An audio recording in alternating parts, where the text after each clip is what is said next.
Pimple जैसा दिख रहा है, किसी को उठा हुआ दिख रहा है। तो ऐसा क्यों दिख रहा है, इस पर आखिर हमने अभी तक या किसी यूट्यूबर ने क्यों चर्चा नहीं की, क्यों नहीं बताया इसके बारे में। नमस्कार भाई, welcome back to my YouTube channel. मैं प्रवीण, मैं आपको हेयर ट्रांसप्लांट की जर्नी इस चैनल पर शेयर करते आया हूं और मैंने काफ़ी टाइम से अपना पूरा एक्सपीरियंस शेयर किया है। लगभग 2 साल मुझे हेयर ट्रांसप्लांट कराए हुए हो गए हैं और मैंने अपना रिजल्ट भी शेयर किया है।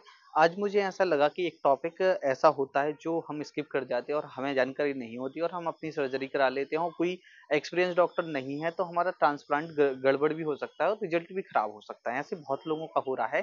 तो हेयर ट्रांसप्लांट की इस जर्नी में मैंने एक चीज को बहुत अच्छे से नोटिस किया है कि लोगों की सर्जरी होने से ज्यादा गड़बड़ ज्यादा हो रही है। तो वो क्यों हो रही है उस पर हम चर्चा कर रहे हैं। और दूसरी बात की एक उसका पार्ट है जो स्लिट मेकिंग की है, उसके बारे में हम बात कर रहे हैं कि आखिर इस स्लिट मेकिंग को हमें क्यों समझना जरूरी है, आखिर इसका रोल क्या होता है हमारे ट्रांसप्लांट की सर्जरी में। सबसे पहली बात मैं आपको बता दूं कि सर्जरी में यहाँ से आपकी ग्राफ्ट को निकाला जाता है और उस जगह पर लगाया जाता है जिस जगह पर आपके बाल नहीं है, वो चिकना हिस्सा है उस जगह पर लगाया जाता है। इसके लिए एक होल करना होता है जिसमें आपकी ग्राफ्ट को निकाल कर उसमें इंसर्ट करते हैं, उसमें रख देते हैं, अंदर घुस जाता है। उसके बाद वो आपकी स्किन का एक पार्ट बन जाता है, उसके बाद वो ग्रो करना शुरू कर जाता है। तो आपको मैं बता दूं कि जब ये ग्रो करने लगता है तो ग्रो करने मतलब सर्जरी के कुछ टाइम बाद आपको पता चलता है कि उस जगह पर कोई किसी को पिंपल जैसा दिख रहा है, किसी को उठा हुआ दिख रहा है।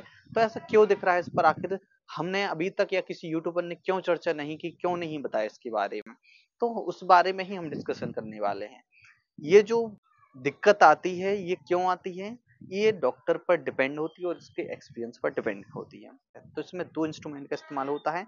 एक नॉर्मल निडल का होता है जो कि आप पिक्चर को देखिए और दूसरा होता है निडल सॉरी सफायर ब्लेड होती है। तो सफायर ब्लेड का इस्तेमाल किया जाता है, ठीक है। तो सफायर ब्लेड का क्या रोल होता है और निडल का क्या रोल होता है, दोनों का होल करने का काम होता है। जो मैंने अपना ट्रांसप्लांट कराया था तो वो नॉर्मल एक निडल से कराया था और डॉक्टर एक्सपीरियंस थे तो बहुत अच्छे से वो हुआ, ठीक है, बहुत अच्छे से ट्रांसप्लांट हुआ। मुझे कोई स्कारिंग नहीं दिखती है। तो मैं आपको बता दूं, देखो आप ध्यान से,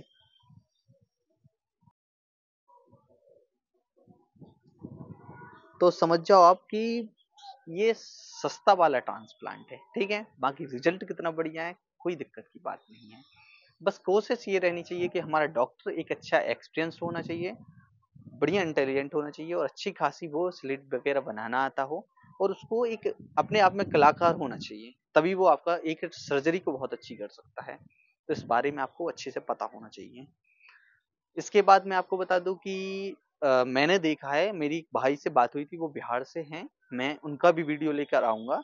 उन्होंने अपनी सर्जरी को कराया कहाँ से, कहीं बिहार के आसपास कोई क्लिनिक था, मुझे उसके बारे में पता नहीं, वो मैं बताना भी नहीं चाहता, ठीक है। तो उन्होंने जब अपनी सर्जरी कराई और जब उनका रिजल्ट गड़बड़ हुआ तो उन्होंने फिर मुझसे कांटेक्ट किया। पहले भी मेरी बात हुई थी, मैंने उनसे बोला था कि यहाँ पर आ जाओ, आप करा लो, मेरे डॉक्टर बहुत बढ़िया है, कर सकते हैं। तो उन्होंने बोला कि भैया दूर पड़ेगा, हम नहीं आ पाएंगे, या दूर पड़ेगा, मुझे तो पास से ही कराना है। तो उन्होंने करा लिया।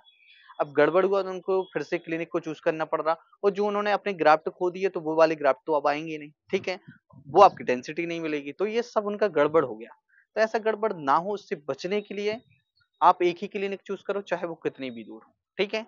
अब मैं उनका जब सर्जरी कराऊंगा और उनकी करेक्शन कराऊंगा, वो चीज ठीक कराऊंगा, मेरे ही डॉक्टर करेंगे जिससे मैंने अपना ट्रांसप्लांट कराया था, तो वो ही करेंगे। तो वो भी आप देखिएगा आगे चल के।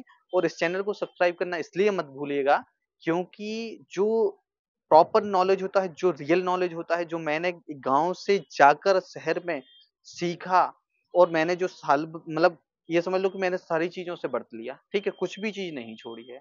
तो मैं सब कुछ शेयर करता हूँ, सब कुछ बताता हूँ आपको। तो आप मेरे साथ बिल्कुल कंटिन्यूअसली बने रहिएगा क्योंकि आपको इससे प्रॉपर नॉलेज लग जाएगा, फिर इसके बाद ही आप अपना ट्रांसप्लांट कराना, ठीक है। तो इस वीडियो में यदि आपको ऐसा लगा हो कि कुछ मैं नॉलेज दे रहा हूँ तो मेरे चैनल को सब्सक्राइब कर लेना, क्योंकि मुझे एक मोटिवेशन मिलता है कि लोग मुझसे जुड़ रहे हैं, सीख रहे हैं, मैं कुछ बता रहा हूँ, ठीक है।